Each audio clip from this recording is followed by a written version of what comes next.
Natural Capsules Limited, relating technology to nature. Hello everyone, welcome to good earnings Telugu. నేను మన ఛానల్లో ఒక 3 months back natural capsule stock గురించి మీకు చెప్పాను. అండ్ ఆ స్టాక్ ఆ టైంలో 390 లెవెల్స్ లో నేను కొంటున్నాను అన్నట్లుగా మీకు చెప్పాను. ఆ స్టాక్ అక్కడి నుంచి బాగానే పెరిగి ఒక 15-20% పెరిగిన తర్వాత మళ్ళీ నిన్న బాగా కరెక్ట్ అయింది. నిన్న స్టాక్ చూస్తే ఆల్మోస్ట్ 15% కరెక్ట్ అయింది. ఎందుకు ఆ స్టాక్ ఇంతలా కరెక్ట్ అయింది దాని గురించి మనం డిస్కస్ చేసుకుందాం. అండ్ ఆ స్టాక్ ని ఈ ప్రెసెంట్ టైంలో ఈ ఫాల్ తర్వాత ఈ టైంలో యావరేజ్ చేయొచ్చా లేకపోతే ఏం చేయాలనే దాని గురించి డీటెయిల్ గా డిస్కస్ చేసుకుందాం. ముందు ఈ స్టాక్ గురించి మీకు డీటెయిల్ గా అనాలిసిస్ చేసి చెప్దామని ముందు అనుకున్నాను, కానీ నాకు టైం సరిపోకపోవడం వల్ల ఈ స్టాక్ పైన మీకు డీటెయిల్ గా అనాలిసిస్ చేయలేదు ఈ కంపెనీ పైన. అండ్ ఈ రోజు ఈ కంపెనీ పైన డీటెయిల్ గా అనాలిసిస్ చేసి ఆ కంపెనీ అసలు బిజినెస్ ఏం చేస్తుంది, ఈ కంపెనీకి గ్రోత్ అసలు ఏముంది ఫ్యూచర్ లో, అసలు ఎందుకు ఈ కంపెనీ పైన నేను ఇంతలా పాజిటివ్ గా ఉన్నాను, వీటి గురించి మనం డిస్కస్ చేసుకుందాం. నేచురల్ క్యాప్సూల్స్ లిమిటెడ్ ఇది 1993లో ఫార్మ్ అయింది. ఈ కంపెనీ ఆల్మోస్ట్ 3 decades నుంచి ఈ కంపెనీ అయితే ఉంది. అండ్ వీళ్ళు మెయిన్ మ్యానుఫ్యాక్చర్ చేసేది క్యాప్సూల్స్. మామూలుగా మన టాబ్లెట్స్ కానీ ఉంటాయి కదా, దానిలో క్యాప్సూల్స్ ఉంటాయి చూడండి, ఆ క్యాప్సూల్స్ అయితే వీళ్ళు మ్యానుఫ్యాక్చర్ చేస్తుంటారు. వీళ్ళ క్లయింట్స్ ఏమో ఆల్ ఫార్మస్యూటికల్ కంపెనీస్. ఈ ఫార్మస్యూటికల్ కంపెనీస్ అని ఫార్ములేషన్స్ తయారు చేసి వీళ్ళకి క్యాప్సూల్స్ కోసం వీళ్ళ క్లయింట్స్ గా అయితే ఉన్నారు. వీళ్ళు క్యాప్సూల్స్ లో వీళ్ళు మెయిన్ గా జెలటిన్ క్యాప్సూల్స్ ఎక్కువ మ్యానుఫ్యాక్చర్ చేస్తుంటారు. ఇండియాలో జెలటిన్ క్యాప్సూల్స్ మ్యానుఫ్యాక్చర్ చేసే వాళ్ళు వీళ్ళు సెకండ్ బిగ్గెస్ట్ లార్జెస్ట్ మ్యానుఫ్యాక్చరర్ వీళ్ళు. అండ్ రీసెంట్ గా ఆల్మోస్ట్ 2018 నుంచి వీళ్ళు ఏపీఐ మ్యానుఫ్యాక్చర్ మీద కూడా వీళ్ళు వర్క్ చేస్తున్నారు. అండ్ రీసెంట్ గా ప్రొడక్షన్ అయితే వీళ్ళు స్టార్ట్ చేయబోతున్నారు. వీళ్ళు ఏపీఐ అంటే యాక్టివ్ ఫార్మాసిటికల్ ఇంగ్రీడియంట్స్. యాక్చువల్లీ ఈ ఏపీఐస్ ఎక్కువ ఈ ఫార్మాసిటికల్ కంపెనీస్ యూజ్ చేసేవి ఎక్కువ చైనాలో అయితే మ్యానుఫ్యాక్చర్ చేస్తుంటారు. వాళ్ళు చాలా చీప్ కాస్ట్ లో మ్యానుఫ్యాక్చర్ చేసి అక్కడి నుంచి ఎక్స్పోర్ట్ చేస్తుంటారు అన్ని కంట్రీస్ కి.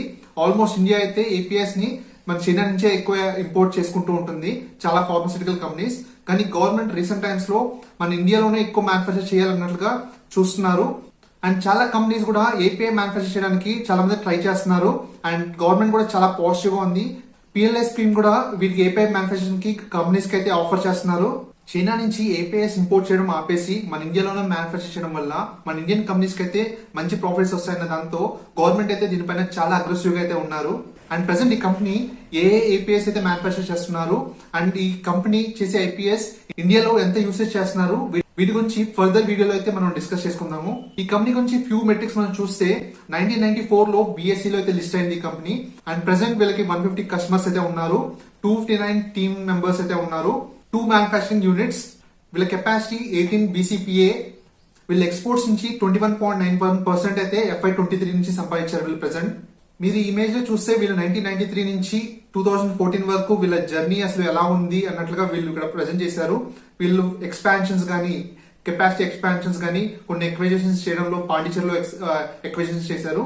ఇలాగా చేయడం అన్ని ఇంప్రూవ్మెంట్ అయితే ఈ దీనిలో అయితే మెన్షన్ చేశారు. వీళ్ళ జర్నీలో మెయిన్ గా 2015 నుంచి 2018 మధ్యలో మెయిన్ గా టైంలో వీళ్ళు ఆఫ్రికన్ కంట్రీస్ కి ఎక్కువ ఎక్స్పోర్ట్ చేస్తుండే వాళ్ళంట. ఈ ఫార్మాసిటికల్ ప్రొడక్ట్స్ అండ్ క్యాప్సూల్స్ ని ఎక్కువ ఎక్స్పోర్ట్ చేస్తుండే వాళ్ళు.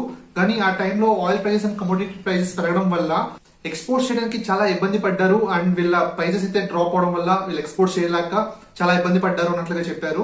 అండ్ సేమ్ టైంలో డొమెస్టిక్ లో చూసినా కూడా ఆ టైంలో కరెక్ట్ గా జిఎస్టీ పెట్టడం అండ్ డిమానిటైజేషన్ అవ్వడం ఇవన్నీ ఇంపాక్ట్ వల్ల ఎక్స్పోర్ట్స్ కానీ డొమెస్టిక్ మార్కెట్ లో కూడా చాలా స్ట్రగుల్ అయ్యారని చెప్తున్నారు 2015 to 18.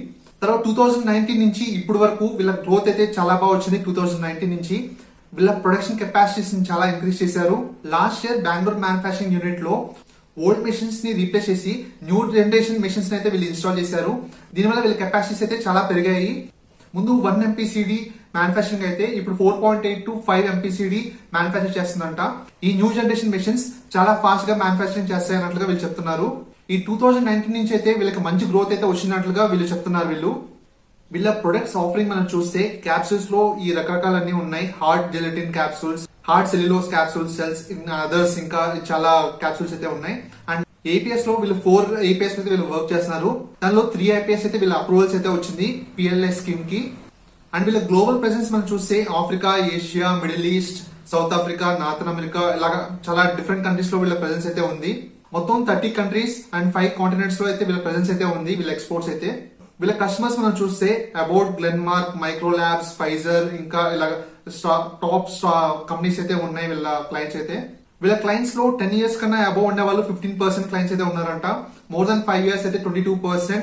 FY23 లో రిపీటెడ్ గా బిజినెస్ చేసిన వాళ్ళు అయితే 81%. న్యూ బిజినెస్ FY23 లో యాడ్ అయిన వాళ్ళు అయితే 19% అయితే ఉన్నారు. ఈ గ్రాఫ్ లో మనకు తెలుస్తుంది వీళ్ళ రెవెన్యూస్ ఇయర్ బై ఇయర్ బాగా ఇంక్రీజ్ అవుతున్నాయి. అదే సేమ్ టైమ్ లో రెవెన్యూస్ తో పాటు వీళ్ళ మార్జిన్స్ కూడా బాగా ఇంప్రూవ్ అవుతుంది. ఇక్కడ చూడండి 9 to 10%, 14%, 18% అండ్ FY23 లో 20.33%. గ్రాడ్యువల్ గా రెవెన్యూస్ తో పాటు వీళ్ళ మార్జిన్స్ కూడా ఇంక్రీజ్ అవుతుంది. ఇది చాలా మంచి పాయింట్ ఇది. అండ్ ఈ గ్రాఫ్ లో మనం చూస్తే కెపాసిటీ అండ్ కెపాసిటీ యూటిలైజేషన్, దీనిలో కెపాసిటీస్ ప్రతి ఇయర్ లో కూడా వీళ్ళ కెపాసిటీస్ అయితే ఇంక్రీజ్ చేసుకుంటున్నారు. అండ్ ఈ లైన్స్ మనం చూస్తే కెపాసిటీ యూటిలైజేషన్ ఇంకా వీళ్ళు 100% కెపాసిటీ యూటిలైజేషన్ అయితే ఇంకా చేయలేదు. ఫుల్ కెపాసిటీ యూజ్ చేస్తే వీళ్ళ రెవెన్యూస్ ఇంకా చాలా ఎక్కువ గ్రో అవుతాయి. నేను చెప్పాను కదా ఏపీఎస్ లో వీళ్ళకి 3 APS పైన వీళ్ళకైతే అప్రూవల్ అయితే వచ్చింది PLI స్కీమ్ కి. ఆ 3 APS గురించి మనం డిస్కస్ చేద్దాం. ఆ 3 APS లో మెయిన్ 2 APS అయితే మన ఇండియాలో ఎవరు కూడా మ్యానుఫ్యాక్చర్ చేయరంట. వీళ్ళు ఒకరే ఫస్ట్ టైం వీళ్ళైతే ప్రొడక్షన్ చేయబోతున్నారు ఈ APS. కాబట్టి ఎవరికైతే రిక్వైర్మెంట్ ఉంటుందో ఇండియాలో ఈ APS గురించి డెఫినెట్ గా ఈ కంపెనీ నుంచే వీళ్ళు కొంటారు. డెఫినెట్ గా ఇది చాలా పాజిటివ్ చెప్పాలంటే. చూడండి API first API dexamethasone plant capacity చూస్తే 10 మిలియన్ టన్ అయితే ఉంది. మన ఇండియాలో అయితే 11 మిలియన్ టన్స్ అయితే ఇంపోర్ట్ చేసుకుంటుంటారంట మన వేరే కంట్రీస్ నుంచి. దాని వర్త్ అయితే 51 crores అయితే వీళ్ళు చెప్తున్నారు. అండ్ సెకండ్ ఏపీ బెటామెథాజోన్, ఇది వీళ్ళ కెపాసిటీ వీళ్ళు బిల్డ్ చేస్తుంది 12 మెట్రిక్ టన్ అయితే వీళ్ళ కెపాసిటీ అయితే ప్లాన్ చేస్తున్నారంట. మన ఇండియాలో అయితే 25 మెట్రిక్ టన్ అయితే ఇంపోర్ట్ చేసుకుంటుంటారు FY23 లో వీళ్ళ క్యాలిక్యులేషన్ బట్టి. దాని worth 162 crores. And third AP మనం చూస్తే పెడిన్సోలైన్, ఇది 15 మెట్రిక్ టన్ అయితే వీళ్ళు ప్లాన్ చేస్తున్నారు. టోటల్ ఇండియా మనం 40 మెట్రిక్ టన్ అయితే ఇంపోర్ట్ చేసుకుంది FY23 లో. దాని వర్త్ 186 crores. ఈ థర్డ్ ఏపీ కూడా ఈ ఒక్క కంపెనీ కాకుండా ఇంకొక కంపెనీ మాత్రమే మ్యానుఫ్యాక్చర్ చేస్తుందంట. సో దట్ వీళ్ళు కొనాలనుకుంటే ఈ ఫస్ట్ 2 APIs డెఫినెట్ గా వీళ్ళ దగ్గర కొనాలి. అండ్ థర్డ్ ఏపీ కూడా వీళ్ళిద్దరే ఉన్నారు సప్లైస్ మన ఇండియాలో. కాబట్టి వీళ్ళకి మంచి డిమాండ్ అయితే ఉండబోతుంది అన్నట్లుగా మనకు క్లియర్ గా తెలుస్తుంది ఈ APIs నుంచి. ఓకే, ఈ కంపెనీ గురించి మనం చూసాం. కానీ ప్రెసెంట్ ఈ స్టాక్ అసలు ఇంతలా ఫాలో అయింది కదా నిన్న. అసలు ఫాలో అవడానికి మెయిన్ రీజన్ ఏంటంటే రిజల్ట్స్ బాగాలేదు. ఈ క్వార్టర్ రిజల్ట్స్ అంత బాగాలేదు ఈ కంపెనీవి. అసలు రిజల్ట్స్ ఎలా ఉన్నాయో ఒకసారి మనం ఒకసారి చూద్దాం. ఈ మార్చ్ క్వార్టర్ ది చూడండి, వీళ్ళ సేల్స్ కూడా లాస్ట్ క్వార్టర్ తో కంపేర్ చేస్తే డ్రాప్ అయింది. And last year same quarter తో కంపేర్ చేసినా కూడా వీళ్ళ సేల్స్ అయితే డ్రాప్ అయింది. అండ్ సేమ్ థింగ్ వీళ్ళ మార్జిన్స్ లో కూడా చూసినా కూడా ప్రెజర్ అయితే కనబడుతుంది. లాస్ట్ క్వార్టర్ లో 21.23% అయితే ఈ క్వార్టర్ లో 15.34%. క్లియర్ గా డ్రాప్ అయితే కనబడుతుంది. అదే కాకుండా వీళ్ళకి దరిద్రం ఏంటంటే ట్యాక్స్ కూడా ఎక్కువ పడింది. ఈ ఇయర్ లో 40.13% అయితే పడింది. దీనివల్ల నెట్ ప్రాఫిట్ చాలా తగ్గింది. లాస్ట్ క్వార్టర్ లో మనం చూస్తే 5.25 crores అయితే వస్తే ఈ క్వార్టర్ లో 1.79 crores అయితే వచ్చింది. చాలా డ్రాప్ అయితే కనబడింది ఈ క్వార్టర్ లో. ఈ క్వార్టర్ రిజల్ట్స్ లో ఇంతలా డ్రాప్ అవడంతో స్టాక్ అయితే బాగా రియాక్ట్ అయ్యి ఆల్మోస్ట్ 15% అయితే డ్రాప్ అయింది. మనం ఇయర్ ఆన్ ఇయర్ చూసినప్పుడు వీళ్ళైతే డీసెంట్ గా అయితే ఉంది. ఈ క్వార్టర్ రిజల్ట్స్ మాత్రమే అంత బాగాలేదు. లాస్ట్ ఇయర్ తో మనం కంపేర్ చేస్తే ఈ ఇయర్ చూస్తే మనకు సేల్స్ కానీ ప్రాఫిట్ లో కూడా బాగా మంచి గ్రోత్ కనపడుతుంది. ఓకే, ఇక్కడ నుంచి ఎలా ఉండబోతుంది, అసలు మేనేజ్మెంట్ ఏం చెప్పారు ఈ ఫాల్ గురించి, వాటి గురించి మనం డిస్కస్ చేద్దాం. రీసెంట్ గా ఫార్మాస్యూటికల్ కంపెనీస్ అన్ని కూడా చాలా స్ట్రగుల్ అవుతున్నాయి. రా మెటీరియల్ ప్రైజెస్ పెరగడం వల్ల వాళ్ళ రిజల్ట్స్ అయితే చాలా బాగా ఉండట్లేదు అసలు రీసెంట్ టైమ్స్ లో. ఈ క్వార్టర్ కాకుండా దాని ముందు క్వార్టర్ మనం చూస్తే ఈ కంపెనీ రిజల్ట్స్ అయితే చాలా బాగున్నాయి నేషనల్ క్యాప్సూల్స్. కానీ సేమ్ టైమ్ లో వేరే ఫార్మాస్యూటికల్ కంపెనీస్ రిజల్ట్స్ అసలు బాగాలేదు.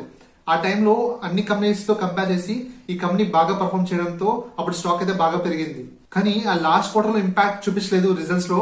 కానీ ఆ ఇంపాక్ట్ అయితే ఈ క్వార్టర్ రిజల్ట్స్ లో అయితే ఈ కంపెనీ అయితే చూపించింది. ఆ ఇంపాక్ట్ అన్ని ఫార్మాస్యూటికల్ కంపెనీస్ లో అయితే ఉంది. అది ఈ క్వార్టర్ లో అయితే ఈ కంపెనీకి అయితే చూపించింది. కానీ నెక్స్ట్ క్వార్టర్స్ నుంచి చాలా బెటర్ గా ఉండబోతుంది రిజల్ట్స్ అన్నట్లుగా మేనేజ్మెంట్ చెప్తుంది. అసలు ఎందుకు బెటర్ గా ఉంటాయి వాటి గురించి మనం డిస్కస్ చేద్దాం. ఈ రిజల్ట్స్ గురించి మేనేజ్మెంట్ ఏం కామెంటరీ ఇచ్చారంటే, despite the challenging operating environment in the domestic pharmaceutical industry, we have managed to maintain hour volumes without experiencing any declines. Main గా ఫార్మాస్యూటికల్ ఇండస్ట్రీ అంతా బాగా స్ట్రగుల్ అవుతుంది. అయినా కూడా ఈ టైంలో మా వాల్యూమ్స్ అయితే తగ్గలేదు, డీసెంట్ గా అయితే మెయింటైన్ చేస్తున్నాము. అండ్ అదే కాకుండా నెక్స్ట్ క్వార్టర్ నుంచి కూడా బెటర్ గా ఉండబోతుంది. ఆల్మోస్ట్ ఈ ఫార్మాస్యూటికల్ ఇండస్ట్రీ స్ట్రగుల్స్ అయితే ఇంకా తగ్గే ఛాన్సెస్ అయితే ఉన్నాయి. ఆల్మోస్ట్ ఎండ్కి అయితే వచ్చేసాం. అండ్ నెక్స్ట్ క్వార్టర్ నుంచి బెటర్ గా ఉండే ఛాన్సెస్ అయితే చాలా ఎక్కువ ఉన్నట్లుగా వీళ్ళు చెప్తున్నారు. అండ్ అదే కాకుండా వీళ్ళకి మెక్సికోకి ఎక్స్పోర్ట్ చేసే ఒక ఆర్డర్ అయితే వచ్చిందంట. $multi-billion ఆర్డర్ అయితే వీళ్ళకి వచ్చిందంట. దీని నుంచి వీళ్ళకి సిగ్నిఫికెంట్ గా మంచి రెవెన్యూస్ వస్తాయన్నట్లుగా వీళ్ళైతే చెప్తున్నారు. దీని impact Q2 of the next ఈ ఫైనాన్షియల్ ఇయర్ నుంచి చూపిస్తుంది. ఈ క్వార్టర్ కాదు, నెక్స్ట్ క్వార్టర్ నుంచి రిజల్ట్స్ అయితే బాగా ఇంపాక్ట్ అయితే చూపిస్తుంది అన్నట్లుగా వీళ్ళు చెప్తున్నారు. అండ్ అదే కాకుండా వీళ్ళు హెచ్పిఎంసి లైన్స్ అయితే వీళ్ళు బిల్డ్ చేస్తున్నారు. అంటే ఏంటంటే అవి కూడా క్యాప్సూల్సే, వేరే రకం క్యాప్సూల్స్, హెచ్పిఎంసి క్యాప్సూల్స్ అవి. ఆ క్యాప్సూల్స్ లో వీళ్ళకి మార్జిన్స్ అయితే ఎక్కువ ఉంటాయి. నార్మల్ ఈ క్యాప్సూల్స్ కన్నా ఆ క్యాప్సూల్స్ లో మార్జిన్స్ అయితే ఎక్కువ ఉంటాయంట. అవి కొత్తగా వీళ్ళు యూనిట్స్ అయితే బిల్డ్ చేస్తున్నారు, వాటి కెపాసిటీస్ అయితే కొత్తగా బిల్డ్ చేస్తున్నారు వీళ్ళు. ఈ హెచ్పిఎంసి లైన్స్ అయితే వీళ్ళు త్రీ లైన్స్ అయితే మ్యానుఫాక్చర్ చేద్దామని వీళ్ళ ప్లానింగ్ అయితే ఉంది. దానిలో అయితే ఫస్ట్ లైన్ అయితే ఆల్రెడీ మ్యానుఫాక్చరింగ్ దానిలో ఇంటిగ్రేషన్ అయితే ఉంది. అండ్ 2 లైన్స్ అయితే నెక్స్ట్ Q2, Q3 లో అయితే వీళ్ళు నెక్స్ట్ చేస్తారు అన్నట్లుగా వీళ్ళు చెప్తున్నారు. వీటి నుంచి కూడా నెక్స్ట్ కొన్ని క్వార్టర్స్ లో, నెక్స్ట్ 2-3 ఈ ఫస్ట్ క్వార్టర్ లో కాదు, సెకండ్, థర్డ్, ఫోర్త్ క్వార్టర్స్ లో అయితే వీళ్ళకి మంచి రెవెన్యూస్ వస్తాయి అన్నట్లుగా వీళ్ళు చెప్తున్నారు వీటిపైన కూడా హెచ్పిఎంసి నుంచి. అదే కాకుండా వీళ్ళు ఏపీఐ మ్యానుఫాక్చర్ కూడా స్టార్ట్ చేశారు కదా రీసెంట్ టైమ్స్ లో. అది కూడా ఇంపాక్ట్ ఇప్పుడే కాకుండా ఫస్ట్ క్వార్టర్ లో కాకుండా సెకండ్ క్వార్టర్ నుంచి Q2, Q3 వీటిలో గ్రాడ్యువల్ గా అయితే వీళ్ళు ఇంప్రూవ్ అయితే వస్తుంటారు. ఓవరాల్ గా చూసినప్పుడు నెక్స్ట్ ఇయర్ లో అయితే వీళ్ళకి మంచి గ్రోత్ అయితే చూపిస్తారు అన్నట్లుగా వీళ్ళు క్లియర్ గా చెప్తున్నారు. వీళ్ళ మేనేజ్మెంట్ చెప్పడం బట్టి మనకు క్లియర్ గా తెలుస్తుంది వీళ్ళ ఫ్యూచర్ గ్రోత్ నెక్స్ట్ ఇయర్ లో అయితే వీళ్ళ కెపాసిటీస్ అయితే ఇంక్రీజ్ అవుతున్నాయి, వీళ్ళ ఆర్డర్స్ అయితే బాగున్నాయి, అంతా డీసెంట్ గా అయితే వీళ్ళ గ్రోత్ అయితే కనబడుతుంది. వీళ్ళ ఫండమెంటల్స్ మనం చూసినప్పుడు మార్కెట్ క్యాప్ 343 crores, చాలా చిన్న micro cap company. ROCE 14.6, ROE 15.3 decent గా అయితే ఉన్నాయి. Stock PE 19.5 and price to book value 2.84. ఎక్కువ ఎక్స్పెన్సివ్ కాదు, మరీ తక్కువ లెవెల్లో చీప్ వాల్యుయేషన్ లేదు, డీసెంట్ వాల్యుయేషన్ అయితే ఉంది స్టాక్ అయితే. మనం షేర్ హోల్డింగ్ ప్యాటర్న్ చూసినప్పుడు ప్రమోటర్స్ అయితే 56.57 అయితే ఉంది. అండ్ డిఐఎస్ రీసెంట్ గా మెల్లగా ఇంక్రీజ్ చేస్తూ వెళ్తున్నారు. వీళ్ళ స్టేక్ అయితే కొంచెం లైట్ గా, మరీ అగ్రెసివ్ గా కాదు, లైట్ గా అయితే ఇంక్రీజ్ చేస్తూ వెళ్తున్నారు డిఐఎస్. ఓవరాల్ గా కంపెనీ వైజ్ మనం చూసినప్పుడు మంచి డెవలప్మెంట్ అయితే జరుగుతుంది. వీళ్ళ క్యాపెక్స్ అయితే ఇంక్రీజ్ చేస్తున్నారు, వీళ్ళ యూనిట్స్ కెపాసిటీస్ అయితే బాగా ఇంక్రీజ్ చేస్తున్నారు. దీనివల్ల ఫ్యూచర్ లో నెక్స్ట్ ఇయర్ లో వీళ్ళ రిజల్ట్స్ అయితే చాలా బాగా వచ్చే ఛాన్సెస్ ఉంది. వీళ్ళ రెవెన్యూస్ అండ్ వీళ్ళ ప్రాఫిట్స్ బాగా ఇంక్రీజ్ అవుతాయి. డెఫినెట్ గా షేర్ ప్రైస్ కూడా మంచి ఇంక్రీజ్ అయ్యే ఛాన్సెస్ అయితే నాకు క్లియర్ గా కనబడుతుంది. నెక్స్ట్ 2 years లో ఈ కంపెనీ నుంచి అయితే మనం మంచి గ్రోత్ అయితే మనం చూడొచ్చు. అండ్ షేర్ లో కూడా రిటర్న్స్ కూడా మంచి రిటర్న్స్ అయితే వస్తుందని ఎక్స్పెక్ట్ చేస్తున్నాను నేను. అండ్ ఈ స్టాక్ నేను అట్లీస్ట్ 2 years అయితే నేను హోల్డ్ చేద్దాం అనుకున్నాను ఈ స్టాక్ ని అయితే. ఓకే, ఈ స్టాక్ లో ప్రెసెంట్ ఈ టైంలో బై చేయొచ్చా లేకపోతే యావరేజ్ చేయొచ్చా అంటే ఎస్, ఈ టైంలో అయితే బై చేయొచ్చు. ఆల్రెడీ స్టాక్ హోల్డర్ అయితే మీరు యావరేజ్ కూడా చేయొచ్చు. ఇప్పుడు స్టాక్ 370 లెవెల్స్ లో అలా పడింది. ఈ స్టాక్ అయితే మంచి రీజనబుల్ వాల్యుయేషన్స్ లో అయితే ఉంది. అండ్ స్టాక్ మన కంపెనీ గ్రోత్ కూడా బాగానే ఉంది కాబట్టి ఈ లెవెల్స్ లో అయితే యావరేజ్ చేయొచ్చు. బిఫోర్ ఇన్వెస్టింగ్, ఈ స్టాక్ లో ఇన్వెస్ట్ చేసే ముందు మీరు ఒకసారి కంపెనీ గురించి స్టడీ చేసి తర్వాత మీరు ఓన్ డెసిషన్ మీరు తీసుకోండి. ఈ వీడియో జస్ట్ మీకు ఇన్ఫర్మేషన్ పాస్ చేయడానికి ఈ వీడియో అయితే నేను చేస్తున్నాను. మీరు మీ ఓన్ డెసిషన్ మీరు తీసుకొని మీరు కొంచెం స్టడీ చేసిన తర్వాత మీరు ఇన్వెస్ట్మెంట్ మీరు ఓన్ డెసిషన్ తీసుకోండి. Thank you very much. మీకు ఇన్ఫర్మేషన్ యూస్ఫుల్ గా అనిపిస్తే లైక్ చేసి ఎంకరేజ్ చేయండి. ఇంకా మంచి మంచి వీడియోస్ తో మంచి మంచి స్టాక్స్ మీకోసం మీకు తీసుకొస్తాను నేను. ఛానల్ ని సబ్స్క్రైబ్ చేసుకోండి, నోటిఫికేషన్స్ ఆన్ చేసుకోండి. ఈ ఛానల్ మనది, మనం కలిసి ట్రావెల్ చేద్దాం అండ్ స్టాక్ మార్కెట్ లో బాగా సంపాదిద్దాం.